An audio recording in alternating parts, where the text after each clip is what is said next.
Cancer থেকে ভালো হয় না এটা কোনো কথা না, বা এই কথা আমরা আগেও মানতে রাজি না। আমি ডাক্তার এটিএম রেজাউল করিম, আমি ছোটবেলা থেকেই কোনো রোগীর চিকিৎসা নাই এই কথা আমি মানতে রাজি না। সেই সুবাদে স্যারের সাথে এসে আজ পর্যন্ত কাজ করতেছি। যারা বিশ্বাস করেন ক্যান্সার ভালো হয় না তাদেরকে আমি একটা রিপোর্ট দেখাতে চাই, যেটা ওনার রিপোর্ট ছিল। বর্তমানে ওনার সুস্থতার রিপোর্টটা একটু দেখে নিই আমরা। দেখেন আরেকটা রিপোর্ট আছে।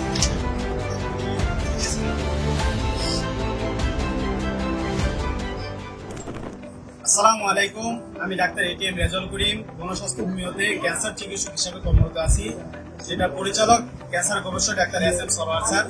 আমরা ওনার আন্ডারে আমরা চিকিৎসা দিয়ে থাকি। এখানে এমন একজন রোগীর পরিচয় করে দিব যিনি ক্যান্সার থেকে জয় লাভ করে সুস্থ হয়েছে। আসসালামু আলাইকুম। আপনি কেমন আছেন? আপনি? আমি গত 4 মাস থেকে ভালোই আছি। আচ্ছা,